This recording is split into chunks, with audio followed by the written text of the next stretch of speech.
नमः सर्वेभ्यः। लघुसिद्धान्तकौमुद्याः अस्मिन् वर्गे सर्वेषां स्वागतम्। येनाक्षरसमाम्नायमधिगम्य महेश्वरात् कृत्स्नं व्याकरणं प्रोक्तं तस्मै पाणिनये नमः। वाक्यकारं वररुचिं भाष्यकारं पतञ्जलिं पाणिनिं सूत्रकारं च प्रणतोऽस्मि मुनित्रयम्। नत्वा सरस्वतीं देवीं शुद्धां गुण्यां करोम्यहम् पाणिनीयप्रवेशाय लघुसिद्धान्तकौमुदीम्। अथ माहेश्वराणि सूत्राणि अ इ उण ऋलक् ए ओङ् ऐ औच् हयवरट् लण् ञमङणनं झभञ् घढधष् जबगडदश् खफछठथचटतव् कपय् शषसर् हल् इति माहेश्वराणि सूत्राणि।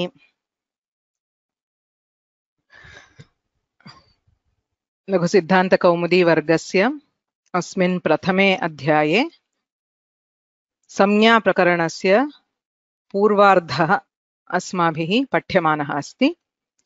तत्र आदौ व्याकरणशास्त्रस्य सामान्यपरिचयं प्राप्तवन्तः। तत्र अष्टाध्यायी क्रमेण अध्ययनं भिन्नक्रमेण प्रक्रियाक्रमेण अध्ययनम् इति क्रमद्वयं दृष्टवन्तः। लघुसिद्धान्तकौमुदी इत्येषः कीदृशः ग्रन्थः इत्यपि ज्ञातवन्तः। साक्षात् सूत्राणाम् अध्ययनात् पूर्वं पाणिनीयव्याकरणस्य आधारभूतः अस्ति अक्षरसमाम्नायः अथवा वर्णसमाम्नायः। 14 माहेश्वरसूत्राणि सन्ति। तेषु संस्कृतभाषायाः सर्वे वर्णाः निर्दिश्यन्ते। सः क्रमः अत्यन्तम् उपयोगी भवति। बहुषु सूत्रेषु तस्य उपयोगः क्रियते। अतः माहेश्वरसूत्राणि दृष्टानि। तदनन्तरं गतवर्गे सूत्रं नाम किम् इति ज्ञातवन्तः। अल्पाक्षरमसन्दिग्धं सारवद्विश्वतोमुखम् अस्तोभमनवद्यञ्च सूत्रं सूत्रविदो विदुः इति सूत्रस्य लक्षणम् उच्यते। ततश्च पाणिनीयसूत्राणि षड्विधानि सन्ति। संज्ञासूत्राणि, परिभाषासूत्राणि, विधिसूत्राणि, नियमसूत्राणि, अतिदेशसूत्राणि एवं अधिकारसूत्राणि इति। सः परिचयः एव। तत्र विशिष्य परिभाषासूत्राणाम्, अतिदेशसूत्राणां, नियमसूत्राणां च ज्ञानम् अग्रे एव भवितुम् अर्हति। यथा यथा वयं सूत्राणि पठामः तथा तथा परिभाषा नाम का, नियमः नाम कः इत्यादि ज्ञायते। इदानीं मुख्यतः संज्ञा, विधिः, अधिकारः आरम्भं कर्तुम् एते त्रयः ज्ञातव्याः एव। संज्ञा नाम किं? व्याकरणशास्त्रे कश्चित् विशिष्टः शब्दः भवति, शब्दस्य कश्चित् विशिष्टः अर्थः भवति। अस्य शब्दस्य व्याकरणशास्त्रे अयम् अर्थः इति यानि सूत्राणि वदन्ति तानि संज्ञासूत्राणि। संज्ञा is a definition. So there are specific terms of grammar. So what is the meaning of those terms? तानि संज्ञासूत्राणि। विधिसूत्रं नाम किम्? यत्किमपि व्याकरणशास्त्रीयं कार्यं। कार्यम् इत्युक्ते व्याकरणशास्त्रे वयं किं कुर्मः? प्रत्ययस्य योजनं कुर्मः, नूतनं वर्णं योजयामः, अथवा स्थितस्य वर्णस्य लोपं कुर्मः।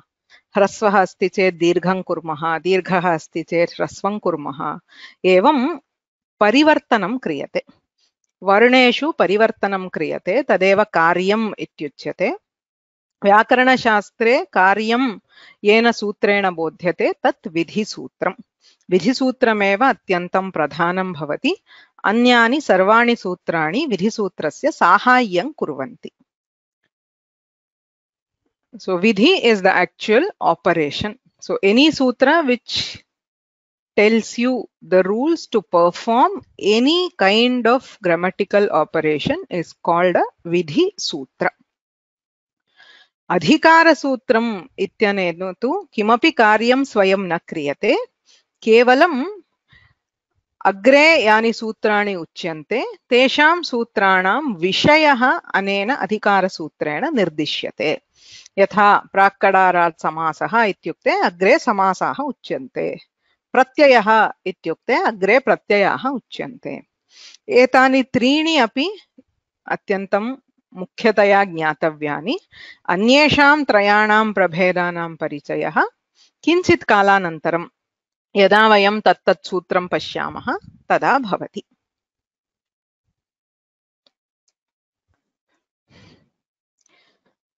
माहेश्वरसूत्राणि अत्र कुत्र अन्तर्भवन्ति इति प्रश्नः।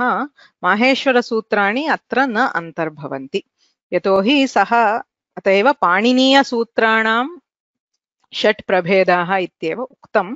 माहेश्वरसूत्रैः एतत् किमपि न क्रियते, तत्तु पृथक् पाणिनीयं सूत्रमपि न, अपि च तत्र केवलं वर्णक्रमः एव उक्तः, अन्यत् किमपि नोच्यते। अतः तेषु षट्सु प्रभेदेषु माहेश्वरसूत्राणि न अन्तर्भवन्ति।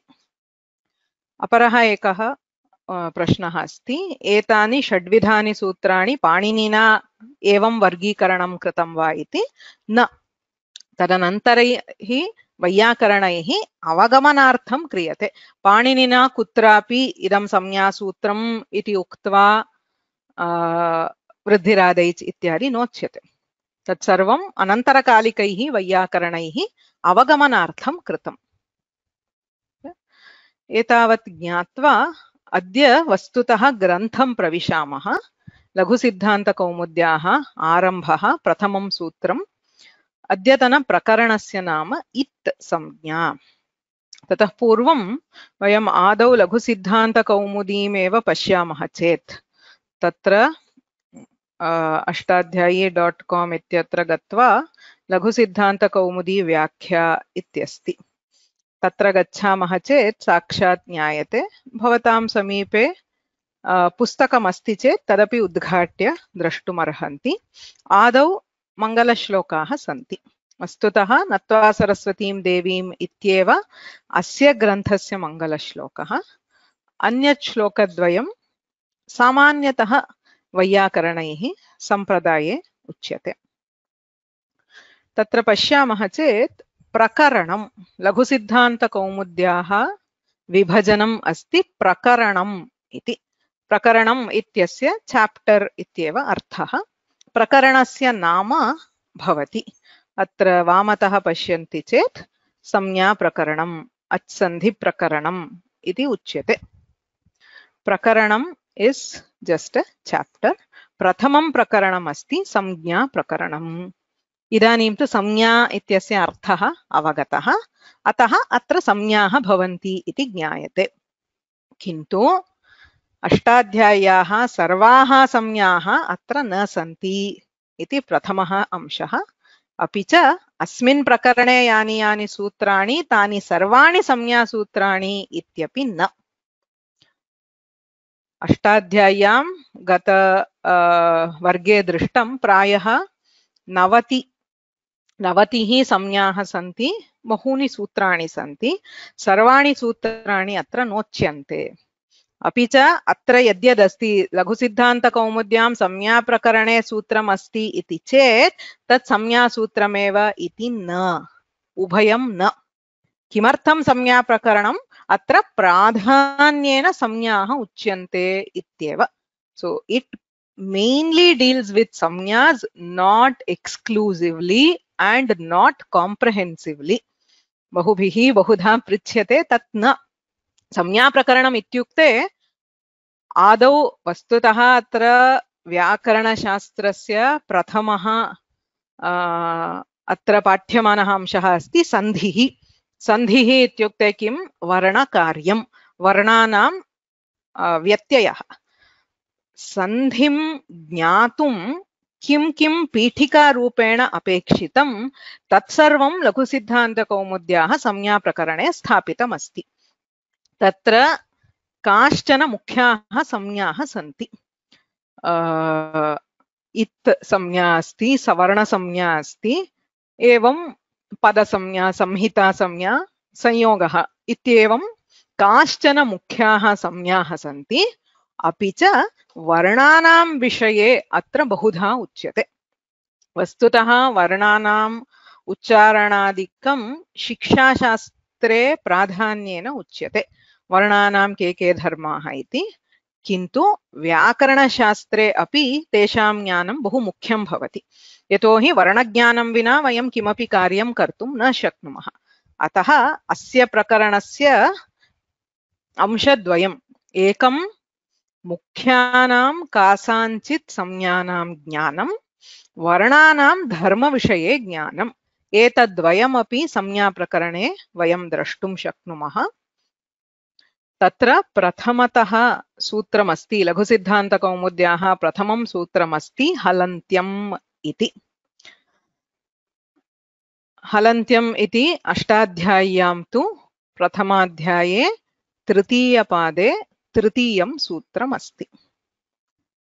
एतत् कृपया सर्वदा स्मरन्तु। लघुसिद्धान्तकौमुद्याः क्रमः अष्टाध्यायी क्रमात् भिन्नः, किन्तु लघुसिद्धान्तकौमुद्याः अध्ययनसमये अष्टाध्याय्याम् इदं कुत्र अस्ति इति ज्ञातव्यं भवति। अष्टाध्यायीं पार्श्वे स्थापयित्वा एव अस्माभिः लघुकौमुद्याः अध्ययनं करणीयं, नो चेत् अग्रे यथा यथा गच्छामः तथा क्लेशः भवेत्।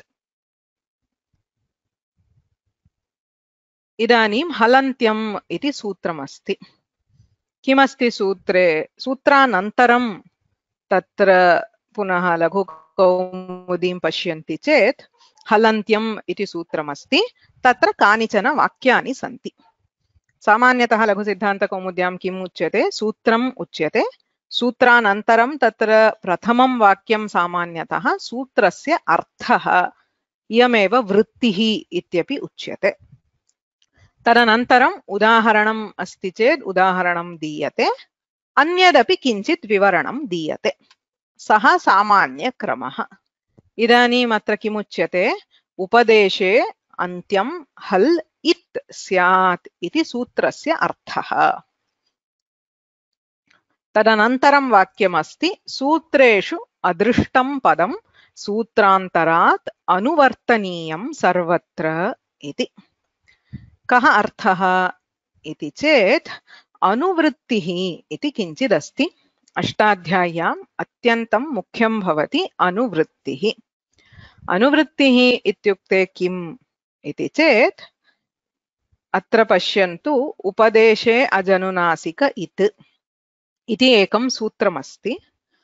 तत् कुत्र अस्ति? प्रथमाध्यायस्य तृतीयपादे द्वितीयं सूत्रमस्ति। तृतीयं सूत्रं हलन्त्यम्। अस्माभिः इदानीं हलन्त्यम् इति सूत्रम् अधीयते। पूर्वतनसूत्रे यत् पदद्वयम्, उपदेशे इति एकं पदम्, इत् इति अपरं पदम्, एतत् पदद्वयमपि अग्रिमसूत्रे योज्यते। तदेव अनुवृत्तिः। सूत्रेषु अदृष्टं पदम्। अस्मिन् सूत्रे किं किं पदं दृश्यते? हल् इति एकं पदं दृश्यते, अन्त्यम् इति अपरं पदं दृश्यते। पदद्वयम् अत्र दृश्यते। किन्तु सूत्रार्थे किं दीयते? उपदेशे अन्त्यं हल् इत् स्यात् भवेत् इत्यादि अध्याहारः। पाणिनीयसूत्रेषु सामान्यतः क्रियापदं न भवति, अस्माभिः तत्र भवति, स्यात्, भवेत् इत्यादि सामान्यस्य क्रियापदस्य अध्याहारः क्रियते। भवति किं भवति? अन्त्यं हल्। उपदेशे इत् इति पदद्वयम् अत्र अधिकं दृश्यते। सूत्रेषु अदृष्टं पदम्। अस्मिन् सूत्रे उपदेशे इत्यपि नास्ति, इत् इत्यपि नास्ति। तदा किं करणीयं? सूत्रान्तरात् अनुवर्तनीयम्। अन्यत् सूत्रं सूत्रान्तरम्। पूर्वतनम् इत्युक्ते इट् नीड् नाट् बि इमीडियेट्लि बिफोर्। अन्यत् किमपि पूर्वतनं सूत्रं भवति, ततः अनुवर्तनीयम्. सो अनुवृत्तिः इत्यस्य सामान्यतः अनुवर्तते, that which continues or follows इत्यर्थः. सो अस्मिन् सूत्रे पूर्वतनसूत्रात् यद्यत् आगच्छति तदेव अनुवृत्तिः इत्युच्यते. कः अर्थः तर्हि? पाणिनीय व्याकरणे अष्टाध्याय्यां प्रतिसूत्रं सम्पूर्णं न. सूत्रे कानिचन पदानि भवन्ति, पूर्वं कानिचन पदानि भवन्ति, सर्वं योजयित्वा आदौ सम्पूर्णसूत्रम् अस्माभिः कल्पनीयं भवति. अतः इदानीं सम्पूर्णं सूत्रं किमस्ति अत्र? उपदेशे हल् अन्त्यम् इत्. अत्र रक्तवर्णे यदस्ति तत् अनुवृत्तिः. अनुवृत्त्या लब्धं पदद्वयं, सूत्रे स्वयं विद्यमानं पदद्वयम्. एवं चत्वारि पदानि भवन्ति, तत्सर्वं योजयित्वा सूत्रार्थः क्रियते. स्पष्टम्? अनुवृत्तिः इति बहु मुख्यं भवति व्याकरणे.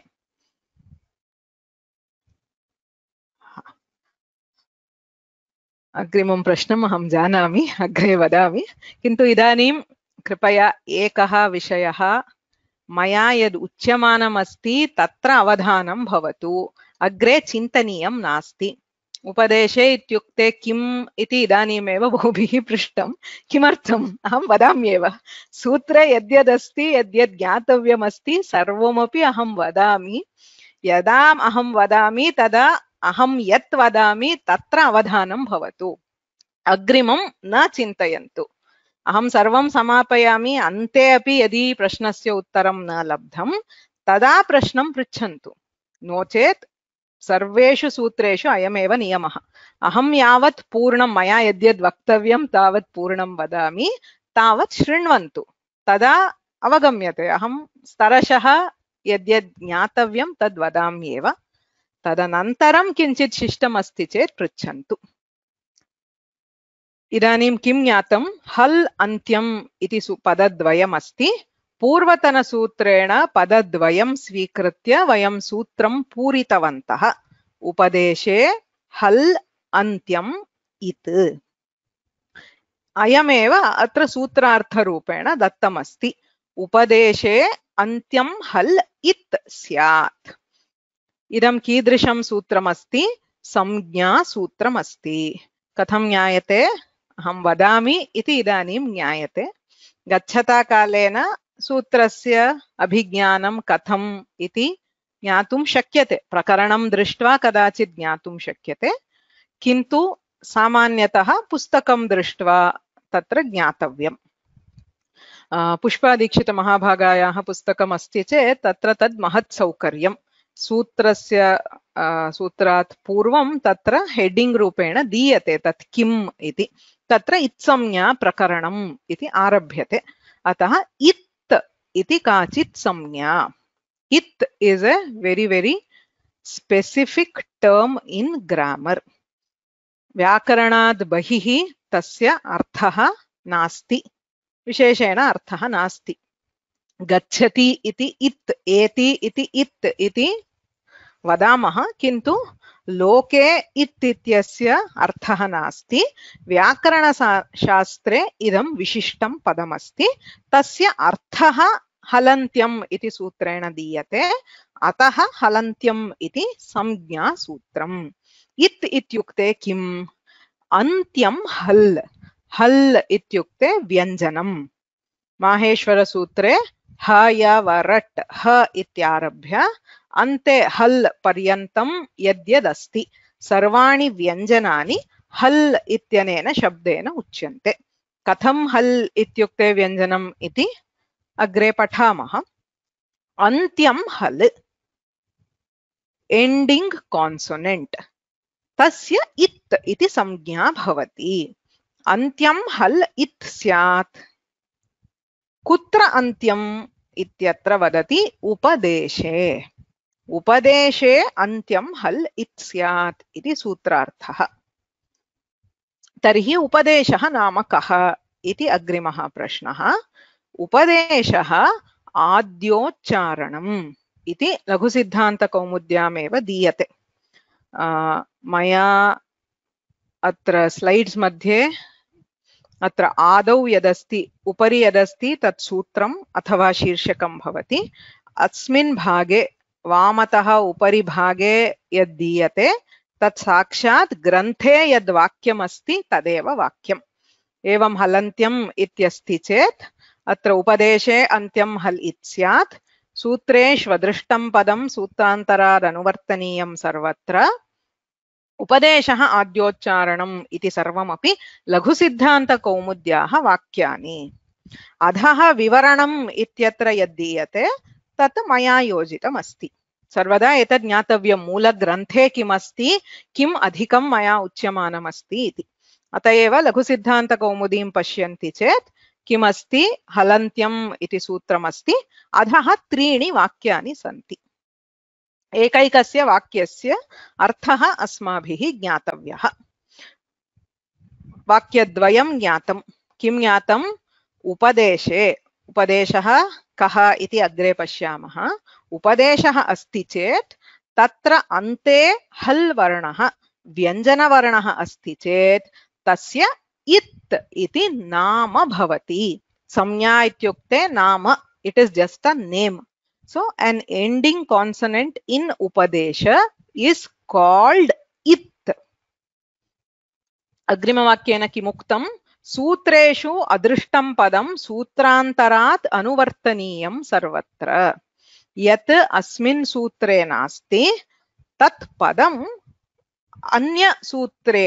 अन्यसूत्रात् आनीयते, तस्य अनुवृत्तिः इति नाम भवति। अस्मिन् सूत्रे हल् अन्त्यम् इति पदद्वयम् अत्रैव अस्ति। पूर्वतनसूत्रं किम्? उपदेशे अजनुनासिक इत् इति पूर्वतनसूत्रं। ततः उपदेशे इति एकं पदम्, इत् इति एकं पदम् अत्र आनीयते। मिलित्वा पूर्णं सूत्रम् इदं भवति। उपदेशे हल् अन्त्यम् इत् इति इदं संज्ञासूत्रमस्ति। इत् संज्ञा दीयते। अन्त्यस्य व्यञ्जनवर्णस्य इत् इति नाम भवति। कुत्र सः अन्त्यः भवति? उपदेशे। तर्हि उपदेशः नाम कः? आद्योच्चारणम् इत्युच्यते। अत्र भट्टोजीदीक्षितैः सिद्धान्तकौमुद्यामपि इदमेव उक्तम्। आद्यम् उच्चारणम्, आद्यं प्रथमम् उच्चारणम्। कस्य इति चेत् तत्र सूत्रकारस्य अथवा वार्तिककारस्य। यदा पाणिनिः प्रथमवारं किमपि उच्चारयति, अयं प्रत्ययः भवति, अयम् आदेशः भवति, अयम् आगमः भवति इत्यादि यत्र यत्र सूत्रकारः प्रथमवारं कस्यचित् पदार्थस्य उच्चारणं करोति सः उपदेशः इति सामान्यः अर्थः। वार्तिककारस्य अपि भवति। सूत्रकारः वा वार्तिककारः वा आचार्यः, तस्य प्रथमम् उच्चारणम् उपदेशः इति सामान्यतः उच्यते। किं किम् उच्चार्यते तैः इति चेत् अत्र एका कारिका अस्ति, तत्र दीयते धातु, सूत्र, गण, उणादि, वाक्य, लिङ्गानुशासनम्, आगम, प्रत्यय, आदेशाः, उपदेशाः प्रकीर्तिताः। एते सर्वे अपि उपदेशाः भवन्ति। के? धातुः। वयम् आदौ पीठिकाखण्डे ज्ञातवन्तः धातुपाठः इति अस्ति, यत्र सर्वेषां धातूनाम् आवलिः दीयते। तत्र धातुः अस्ति। अत्र अयम् अत्यन्तं प्रसिद्धः धातुः। नहि नहि रक्षति डुकृञ् करणे इति आचार्यैः उक्तं। डुकृञ् इति कृ धातोः मूलं रूपम्।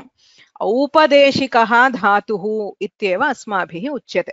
सामान्यतः वयं करोति इत्यस्य धातुः कृ इति वदामः, किन्तु धातुपाठे पाणिनिना कृ इति न दत्तं। किमुक्तं पाणिनिना? डुकृञ् इत्येव उक्तम्। अयमेव उपदेशः।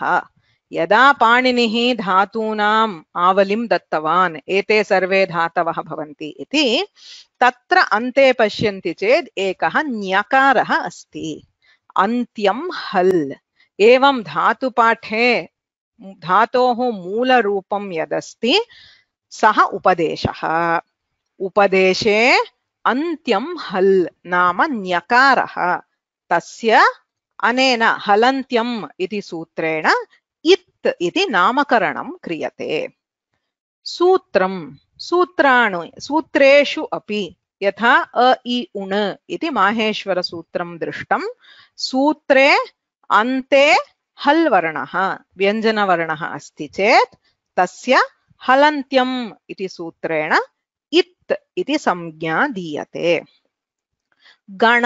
गणपाठः मया उक्तं शब्दानां केचन समूहाः पाणिनिना दत्ताः तत्र अपि भवति उणादिसूत्राणि इति सन्ति वाक्यं नाम वार्तिकं वाक्यकारं वररुचिम् एवं वार्तिकेषु एवं लिङ्गानुशासनम् इत्यस्ति तत्र आगम प्रत्यय आदेशाः आगमः वयम् एतदपि जानीमः लङ्लकारे धातोः पूर्वम् अकारस्य योजनं क्रियते किल पठति अपठत् गच्छति अगच्छत् तत्र अ इति आगमः आगमः इत्युक्ते नूतनतया वर्णस्य योजनं क्रियते सः आगमः औपदेशिकः नाम यदा पाणिनिः तम् आगमं प्रथमवारं बोधितवान् लुङ् लङ् लृङ्क्षु अट् उदात्तः इति उक्तवान् केवलम् अ इति नोक्तवान् अट् इति उक्तवान् सः आगमः तत्र उपदेशे अन्त्ये हल् वर्णः तकारः तस्य इत् इति संज्ञा भवति प्रत्ययाः बहवः सन्ति सुप्रत्ययाः तिङ्प्रत्ययाः सनादिप्रत्ययाः तदपि अस्ति जानीयुः कर्तुम् इच्छति चिकीर्षति गन्तुम् इच्छति जिगमिषति तत्र प्रत्ययः सन् इत्यस्ति सो सन् इत्यत्र अन्ते किमस्ति नकारः सः उपदेशे अन्त्यं हल् किं भवति इत् भवति एवमेव आदेशः इत्युक्ते एकस्य वर्णस्य स्थाने अपरः वर्णः आगच्छति चेत् सः आदेशः तत्र औष् इत्यस्ति बहवः एतद्विषये पृष्टवन्तः अष्टौ अध्यायाः इति कथम् इति तत्र अष्टन् इति शब्दः अष्टाभ्य औष् इति आदेशः दीयते तत्र यः नकारः नकारस्य तत्र औकारः आदेशः दीयते सः आदेशः तत्र औष् उपदेशे अन्त्यं हल् शकारः इत्संज्ञकः भवति अष्टौ इति अत एव तत्र औकारः भवति एवं च यत्र यत्र उपदेशः अस्ति तत्र अन्ते विद्यमानः हल् वर्णः व्यञ्जनवर्णः इत् इति नाम प्राप्नोति हलन्त्यम् इति संज्ञासूत्रं तेन किमपि कार्यं न क्रियते it does not change anything at all it only labels these as it samgya is just a label so what are we doing with halantyam we are just labeling each of these letters any consonant which appears at the end of any of these in their original form atayeva upadeshah आद्योच्चारणम् अहं कृ इति धातुं वदामि अथवा अहं पठ इति धातुं वदामि अस्तु अन्ते ठकारः अस्ति तस्य इत्संज्ञा भवति वा इति चेत् न भवति किमर्थं धातुपाठे यदा पाणिनिः उपदेशं कृतवान् सः पठ इति नोक्तवान् सः पठ इति अकारं योजितवान् ठकारः अन्ते नास्ति अतः तस्य इत्संज्ञा न भवति इत्संज्ञां द्रष्टुं सर्वदा अस्माभिः मूलं रूपं किमस्ति इति द्रष्टव्यं तत्र अन्तिमस्य व्यञ्जनस्य इत् इति संज्ञा भवति एतावद् अवगतम् इति मन्ये।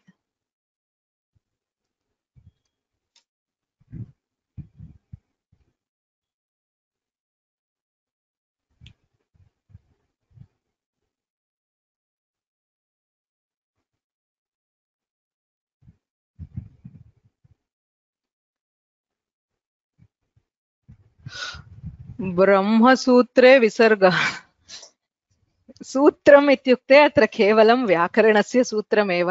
ब्रह्मसूत्रादिषु अन्ते किमपि अस्ति चेत् तेन अस्माकं सम्बन्धः नास्ति। सूत्रे व्याकरणस्य सूत्रं विशिष्य माहेश्वरसूत्रेषु एव अस्य इत्संज्ञायाः प्रयोजनम्।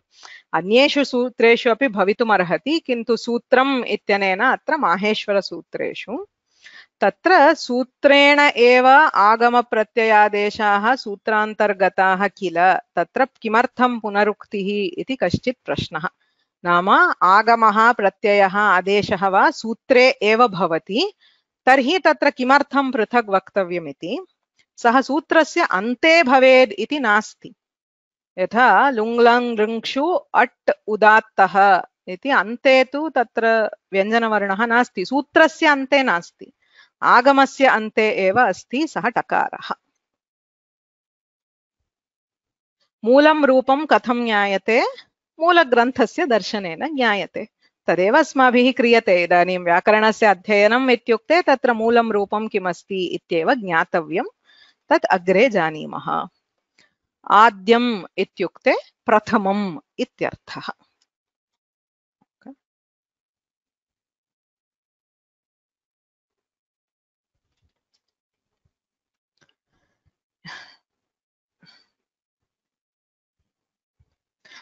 इदानीम् अत्र एकः अंशः मया त्यक्तः। अत्र कंसेषु यदस्ति तत् किम् इति विभक्तिः वचनम्। अत्र आधिक्येन प्रयोजनं नास्ति, किन्तु अग्रे यदा गच्छामः तत्र उपदेशे इति सप्तमी विभक्तौ एकवचनं। सो इन् अन् उपदेश। अन्त्यं हल्, अन्त्यम् इति हलः विशेषणम्, उभयमपि प्रथमा विभक्तौ एकवचने अस्ति।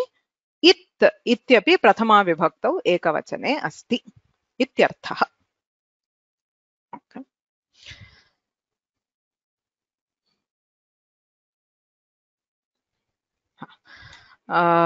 अग्रिमं सूत्रमस्ति अदर्शनं लोपः। इदानीं लघुसिद्धान्तकौमुद्याः प्रथमेन सूत्रेण हलन्त्यम् इत्यनेन अस्माभिः किं ज्ञातं? तत्र उपदेशे अन्त्यस्य हल् वर्णस्य इत् इति संज्ञा भवति। इदानीं वयं किं पठितवन्तः? केवलं माहेश्वरसूत्रं पश्यामः। अ इ उण् ऋलृक् ए ओङ् ऐ औच् इत्यादि सर्वेषु माहेश्वरसूत्रेषु अन्ते किमस्ति? व्यञ्जनवर्णः अस्ति। अत एव वस्तुतः तत्र पश्यन्ति चेत् तत्र भिन्नेन वर्णेन एव अस्माभिः दर्शितमस्ति। तदा न ज्ञातं किमर्थम् इति, किन्तु इदानीं पश्यन्तु सर्वेषु सूत्रेषु अन्ते व्यञ्जनवर्णः अस्ति। तस्य इत् इति संज्ञा भवति। केन सूत्रेण? हलन्त्यम् इति सूत्रेण। द्वितीयं सूत्रमस्ति तस्य लोपः। अदर्शनं लोपः इति लघुसिद्धान्तकौमुद्याः द्वितीयं सूत्रम्। इदं सूत्रम् अष्टाध्याय्यां कुत्र अस्ति? प्रथमाध्यायस्य प्रथमपादे षष्टितमम् इदं सूत्रम्। प्रसक्तस्य अदर्शनं लोपसंज्ञं स्यात् इति सूत्रस्य अर्थः लघुकौमुद्यां दीयते। पश्यामः चेत् सूत्रे पदद्वयम् अस्ति। अदर्शनम् इति एकं पदं, लोपः इति अपरं पदम्। उभयम् अपि प्रथमा विभक्तौ एकवचने अस्ति। इदमपि संज्ञासूत्रम्। लोपसंज्ञं स्याद् इत्यस्ति। किं संज्ञा दीयते? लोपसंज्ञा दीयते। लोपः इत्युक्ते किम् इति अनेन सूत्रेण उच्यते। अदर्शनं लोपः, न दर्शनम् अदर्शनम्। पूर्वं किमपि दृश्यमानम् आसीत्, इदानीं न दृश्यते इत्युक्ते तस्य लोपः इति नाम भवति। सामान्यतः लोपः इति सर्वैः ज्ञातं स्यात्. We call it as deletion or more technically as elision. व्याकरणशास्त्रे विनाशः इति नोच्यते, यतोहि व्याकरणशास्त्रदृष्ट्या शब्दाः सर्वेपि नित्याः, वर्णाः अपि तथा. अतः वर्णः नष्टः इति न वदामः, न दृश्यते इत्येव वदामः. अदर्शनं लोपः. पूर्वं किमपि आसीत्, अधुना न दृश्यते, स एव लोपः इत्युच्यते. तत्र सूत्रार्थे किमुच्यते? प्रसक्तस्य अदर्शनं लोपसंज्ञं स्यात्. प्रसक्तं नाम अस्मिन् प्रसंगे तत् आसीत्, इदानीं नास्ति इत्यर्थः. केवलं किमपि न दृश्यते चेत् लोपः इति न. उदाहरणार्थं वक्तव्यं चेत् तत्र रामः इत्यस्ति. रामः इत्यत्र अनुस्वारः न दृश्यते, तर्हि तत्र अनुस्वारस्य लोपः वा? न लोपः. किमर्थं? तत्र अनुस्वारस्य प्रसङ्गः एव नास्ति. यत्र अनुस्वारस्य प्रसङ्गः अस्ति किन्तु तत् न दृश्यते, अथवा विसर्गस्य प्रसङ्गः अस्ति न दृश्यते, स एव लोपः इत्युच्यते. अर्जुन उवाच. तत्र वस्तुतः अर्जुनः उवाच इति पदं तत्र किमपि प्रसक्तम् अस्ति, न दृश्यते, तर्हि तत्र लोपः अस्ति. इदानीं सीता उवाच इत्युक्ते तत्र किमपि नास्ति, लोपः इति वक्तुं न शक्यते. अत एव सूत्रार्थे किमुच्यते? प्रसक्तस्य अदर्शनम्. That which should have been there but is not seen now. So that is technically termed as lopa. Adarshanam lopaha iti lopa samjna vidhayakam sutram. Halantyam iti it samjna vidhayakam sutram. Halantyam defines the term it. Adarshanam lopaha defines the term lopa. Okay. Atra sutre anuvrittihi nasti. Kevalam adarsanam lopaha ityeva sutram. Prasaktasya ityasya adhyaharaha kriyate. So it is supplied, implied. When we say adarsanam lopaha, kasya adarsanam? If I say one letter, thousands of other things are not seen here. So what do we mean by lopa? Something which should have been here, which was there in the earlier step but we don't see now, that is called lopa. Avagatam? Prasaktasya nama vidyamanasya. Yat asit kintu agrimastare tasya darshanam na bhavati saha lopaha iti anena uchyate. Etavata samjnadvayam asmabhihi jnatam. Eka it samjna, apara lopa samjna.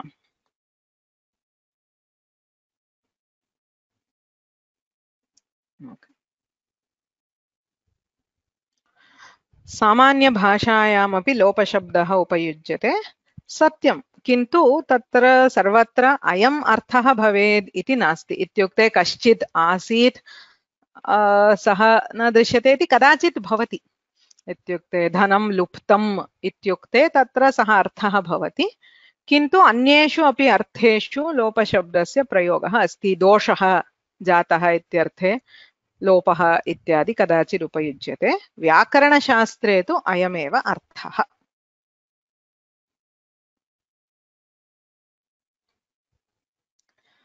इदानीम् अग्रिमं लघुसिद्धान्तकौमुद्यां तृतीयं सूत्रमस्ति, तस्य लोपः इति. पूर्वम् इत् इति एका संज्ञा दत्ता, अनन्तरं लोपः इति एका संज्ञा दत्ता. इदानीम् इदम् एवम् उच्यते, तस्य लोपः. प्रथमाध्यायस्य तृतीयपादे नवमम् इदं सूत्रं भवति. तस्य इतः लोपः स्यात् इति सूत्रार्थः. तत्र पुनः वयम् एतदेव प्रकरणम् आगताः.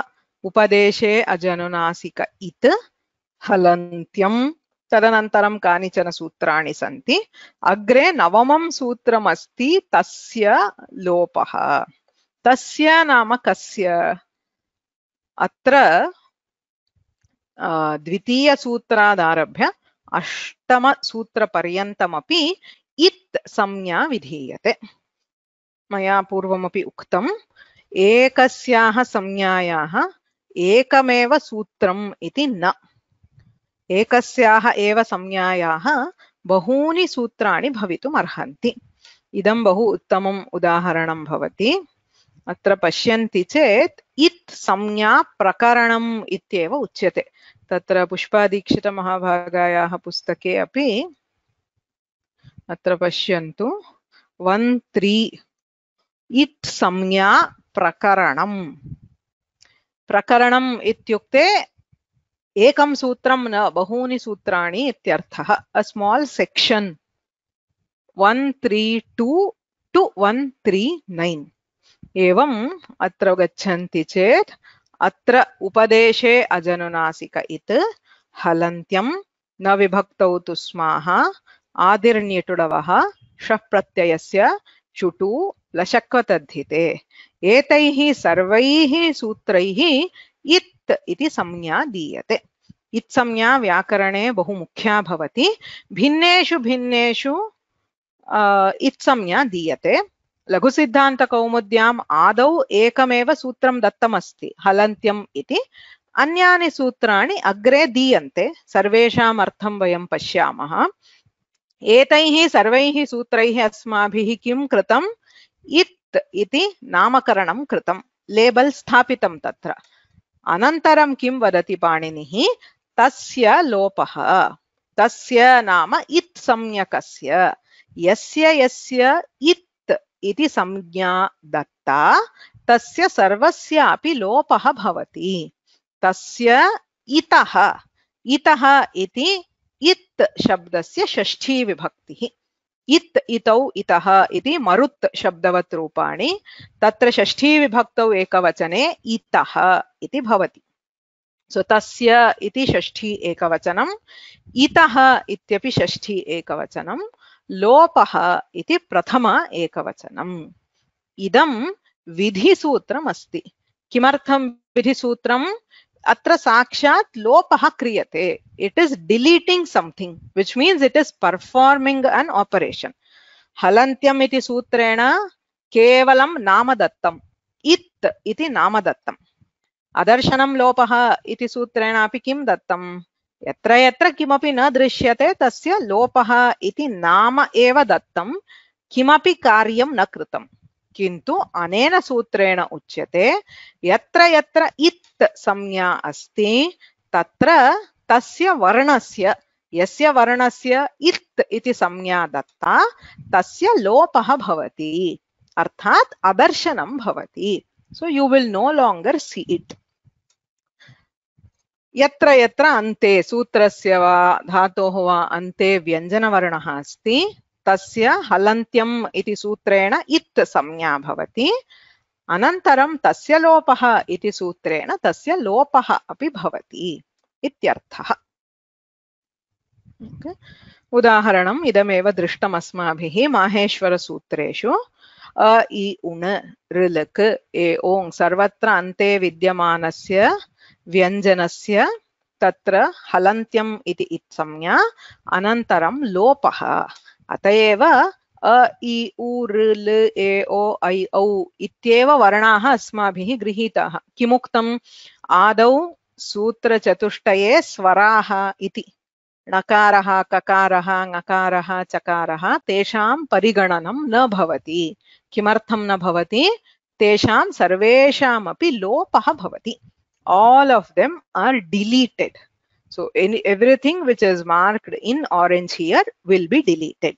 So the actual letters are only these. A, I, U, R, L, A, O, I, O iti swaraha. Haya, Varala, Nyamangadana, Jabhagadada, Jabhagadada, Khapa, Chatata, Jatata, Kapa, Shashasa, Ha iti vyanjanani. Ante vidyamanaनां परिगणनं न भवति। तर्हि किमर्थम् अस्ति तत् इति प्रश्नः। यदि सर्वत्रापि सर्वदा एवं नाम दत्वा लोपं कुर्मः किमर्थम् अस्ति सः वर्णः यत्र कुत्रापि इत् इति संज्ञा भवति चेत् झटिति तस्य लोपः भवत्येव कुत्रापि श्रवणं न भवति डुकृञ् इत्यत्र न्यकारः अस्ति किन्तु कृ धातोः कस्मिन्नपि रूपे न्यकारः न श्रूयते केवलं कृ तस्य मॉडिफाइड रूपं किमपि अस्ति चेत् स एव श्रूयते कुत्रापि न्यकारस्य श्रवणं न भवति अट् इति आगमः कृतः कुत्रापि टकारस्य श्रवणं न भवति केवलं वयं किं योजयामः अ इत्येव योजयामः टकारं न योजयामः एवं यत्र यत्र हलन्त्यम् इत्यनेन इत् संज्ञा दत्ता तत्र सर्वत्रापि इत्संज्ञकस्य वर्णस्य लोपः भवति तर्हि किमर्थम् इति प्रश्नः तत्र उत्तरम् अस्ति अत्र माहेश्वरसूत्रेषु नादयः अणाद्यर्थाः इति लघुकौमुद्यां दत्तमस्ति न आदयः नादयः न आदिः येषां ते नादयः न etc. So what are these? न क ङ च ट न etc. So एते नादयः अणाद्यर्थाः अण् आदि अर्थः प्रयोजनं येषां ते. So the purpose of having these letters is to create things called अण्. अग्रिमवर्गे वयं पठामः तत्र अण् अक् अच् इत्यादि प्रत्याहाराः सन्ति तेषां प्रत्याहाराणां निर्माणं कर्तुं नकारादिकम् अपेक्ष्यते नकारः नास्ति चेत् अण् इति वक्तुं न शक्नोमि ककारः नास्ति चेत् अक् इक् उक् इत्यादि वक्तुं न शक्नोमि अतः माहेश्वरसूत्रेषु एतेषां वर्णानां प्रयोजनमस्ति अण् इत्यादि प्रत्याहाराणां निर्माणम् सो नकारादयः लकारपर्यन्ताः सूत्रान्ते विद्यमानाः वर्णाः 14 वर्णाः ये अत्र सन्ति अणादि प्रत्याहारार्थाः प्रत्याहारः नाम कः तस्य निर्माणं कथम् इति अग्रिमवर्गस्य विषयः चिन्ता मास्तु प्रयोजनम् अस्ति इति बोधयितुं सः वदति अण् अक् इत्यादि निर्माणं कर्तुम् अत्र वर्णानाम् अपेक्षा अस्ति तदर्थमेव पाणिनिना अत्र इत्संज्ञकवर्णाः योजिताः इत्यर्थः इत्संज्ञा किमर्थ इति प्रश्नः प्रत्याहाराः मया उक्तम् अग्रिमवर्गे पठामः माहेश्वरसूत्रेषु इत्संज्ञायाः प्रयोजनं भवति प्रत्याहाराणां निर्माणं किन्तु इदमेव न धातुषु आदेशेषु आगमेषु प्रत्ययेषु सर्वत्र वयम् इत्संज्ञां कुर्मः तत्र सर्वत्र किं प्रयोजनम् इति चेत् व्याकरणशास्त्रे बहुविधानि प्रयोजनानि पाणिनिना इत्संज्ञाद्वारा साधितानि सन्ति यथा कदाचित् आगमः क्रियते आगमः भवति सः कुत्र स्थापनीयः आदौ योजनीयः वा अन्ते योजनीयः वा इति प्रश्नः भवति किल धातुः अस्ति अकारं योजयतु इति पाणिनिः वदति प्रश्नः किं भवति कुत्र योजयामि आदौ योजयामि वा अन्ते योजयामि वा तस्य उत्तरमपि पाणिनिः ददात्येव कथं ददाति इत्संज्ञारूपेण ददाति एवमेव जी धातुः अस्ति तुमुन् प्रत्ययः अस्ति तुमुन् इति प्रत्ययः अस्ति चेत् तत्र जेतुम् इति भवति किन्तु क्त्वा इति प्रत्ययः अस्ति चेत् तत्र जित्वा इत्येव भवति जेत्वा इति न भवति किमर्थम् इति चेत् तत्रापि इत्संज्ञा एव कारणं क्त्वा इत्यत्र ककारः इत्संज्ञकः अस्ति अतः तत्र भेदः भवति एवम् एतत्तु बहुभिः पृच्छ्यते भी धातुः अस्ति सः परस्मैपदी अस्ति शी धातुः अस्ति आत्मनेपदी अस्ति नी धातुः अस्ति उभयपदी अस्ति भीषी नी द्रष्टुं तु समानं दृश्यते किन्तु एकः परस्मैपदी अपरः आत्मनेपदी अपरः उभयपदी कथं ज्ञायते इति चेत् इत्संज्ञकवर्णं दृष्ट्वा ज्ञायते इदानीमेव न ज्ञायते लघुसिद्धान्तकौमुदीं पठामः चेत् ज्ञायते, किन्तु उत्तरं तत्र अस्ति। तत्र भी इति ञिभी इति मूलधातुः, शी इत्यत्र तु शीङ् इति धातुः, नी इत्यत्र नीञ् इति धातुः। तत्र अन्ते विद्यमानः वर्णः भिन्नः, इत् संज्ञकवर्णः भिन्नः, अत एव केचन धातवः आत्मनेपदिनः, केचन उभयपदिनः, केचन परस्मैपदिनः। एवं तृ इति धातुः अस्ति, तस्य तरति इति रूपं भवति। कृ इति धातुः अस्ति चेत् तस्य किरति इति भवति, करति इति न भवति, अथवा तृ धातोः तिरति इति न भवति। किमर्थम् इति चेत् तत्रापि इत्संज्ञा एव कारणम्। तृ इति प्रथमगणे, कृ इति षष्ठगणे, तत्र विकरणप्रत्ययः, एकत्र शप् अपरत्र श। कः भेदः? इत्संज्ञकवर्णे भेदः। एवं व्याकरणे बहुत्र यत्र यत्र अस्माकं प्रश्नः भवति, कथं ज्ञायते अत्र एवम् इति चेत् तत्र इत्संज्ञा उत्तरं भवति। इदानीमेव सर्वम् एतत् ज्ञातुं न शक्यते, किन्तु तत्र पृष्ठतः तदस्ति इति स्मर्तव्यम्। एवं च इत्संज्ञायाः बहूनि प्रयोजनानि सन्ति। प्रयोजनं विना कुत्रापि इत्संज्ञा न क्रियते। So that would be against अल्पाक्षरम् अस्तोभम्। केवलम् एकं वर्णं सः योजयति चेत् तत् सूत्रलक्षणं विरुध्येत।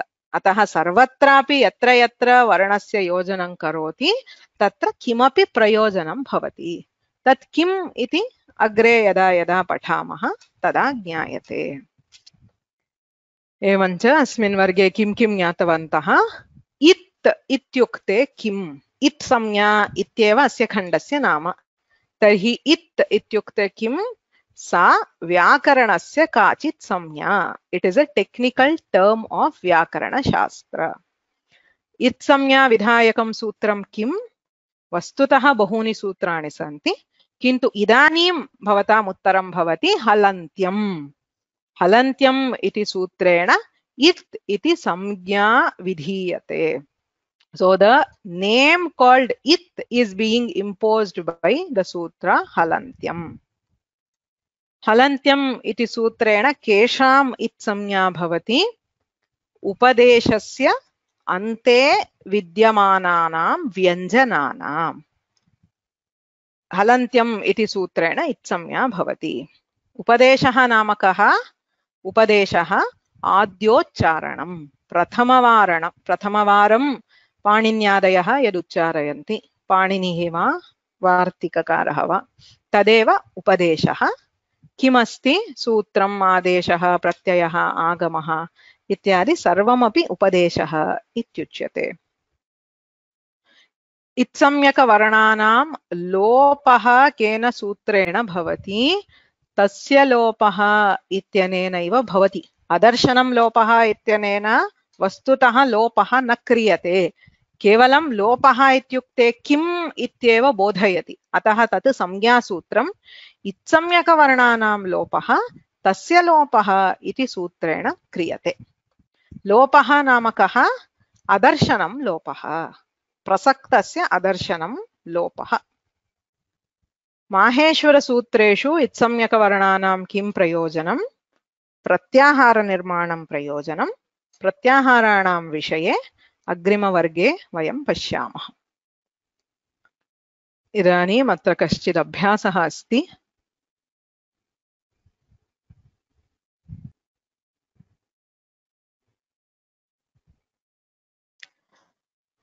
अभ्यासं कुर्मः, अनन्तरं प्रश्नानाम् उत्तरं प्रायः इदानीं वर्गे न शक्येत। I will update the answer sheet with the QA sheet with the questions. गतवर्गस्यापि न कृतं, करिष्यामि।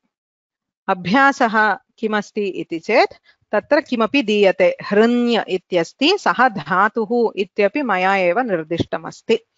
तर्हि तत्र हलन्त्यम् इत्यनेन इत्संज्ञां कृत्वा तस्य लोपः क्रियते चेत् किं शिष्यते? So what will remain if we apply both sutras? If we label the letter with halantyam and then delete it by tasya lopah. Tatra kim shishyate iti prashnah. ह्रण्य इति धातुः अस्ति, तिप् इति प्रत्ययः अस्ति, अट् इति आगमः अस्ति. अत्र हलन्त्यं तस्य लोपः इत्येतयोः प्रवृत्तौ किं शिष्यते इत्येव वक्तव्यम्. ये वक्तुम् इच्छन्ति हस्तम् उन्नयन्तु. शक्तिविद्या भगिनी, प्लीज अनम्यूट योरसेल्फ. नमस्ते भगिनी. हाँ, हृण्य इत्यत्र किं हरति वा? न न न, अग्रे किमपि न. हृण्य इत्यत्र हलन्त्यम् इत्यनेन कस्य इत्संज्ञा? हाँ, सम्यक्. सो कस्य इत्संज्ञा भवति? ञकारस्य इत्संज्ञा भवति. धातोः अन्ते ञकारः अस्ति, तस्य लोपः क्रियते चेत् तत्र हृ इति शिष्यते. सो आफ्टर वी रिमूव ञकार by लोप we get हृ इति शिष्यते. अत एव हृ धातुः इति वदामः. हरति हरतः इत्यत्र तस्य मूल औपदेशिकं रूपम् अस्ति हृण्य हरणे. अग्रे संध्या भगिनी.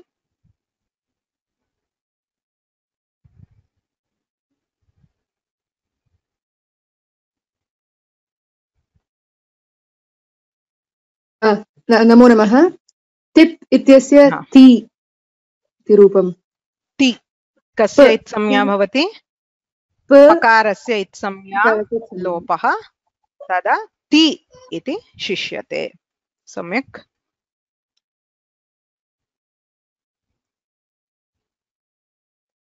लक्ष्मीनारायणन् महोदय. एवं टकारस्य इत्संज्ञा. कस्य इत्संज्ञा? टकारस्य इत्संज्ञा. टकारस्य इत्संज्ञा. तस्य लोपः अ इति शिष्यते. तत्र टकारस्य इत्संज्ञा लोपः क्रियते चेत् अ इति शिष्यते. अन्ते भू इति धातुः. जयश्री भगिनी.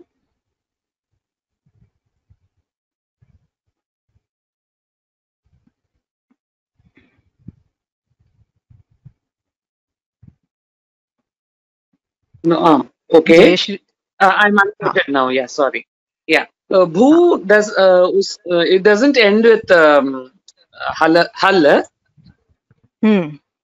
अतः इत्संज्ञा न भवति. सम्यक्. इत्संज्ञा न भवति. सो भू इत्यत्र किं किम् अस्ति? भ उ अन्ते किमस्ति?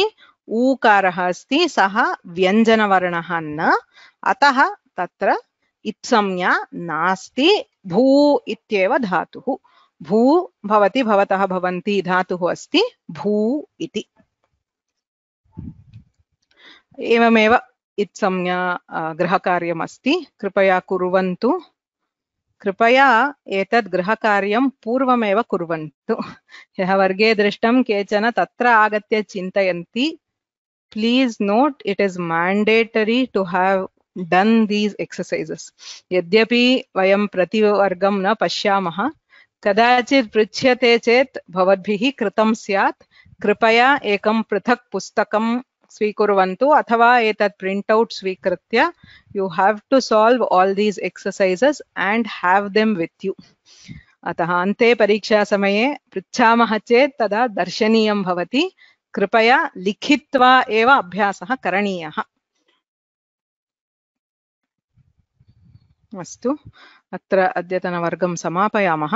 प्रश्नानाम् उत्तरम् अहं दास्यामि निश्चयेन. गृहकार्यं प्रेषणीयं नास्ति. You don't need to submit it now, but you should have all the exercises, solved exercises with you. So for certification at the end, we expect you to have all of it. So we will see. Okay. सम्यक् केचन प्रश्नाः सन्ति अद्य न उत्तरितानि कानिचन प्रश्नानि सन्ति अहं दृष्ट्वा वक्ष्यामि निश्चयेन येनाक्षरसमाम्नायमधिगम्य महेश्वरात् कृत्स्नं व्याकरणं प्रोक्तं तस्मै पाणिनये नमः वाक्यकारं वररुचिं भाष्यकारं पतञ्जलिं पाणिनिं सूत्रकारं च प्रणतोऽस्मि मुनित्रयम् नत्वा सरस्वतीं देवीं शुद्धां गुण्यां करोम्यहं पाणिनीयप्रवेशाय लघुसिद्धान्तकौमुदीम्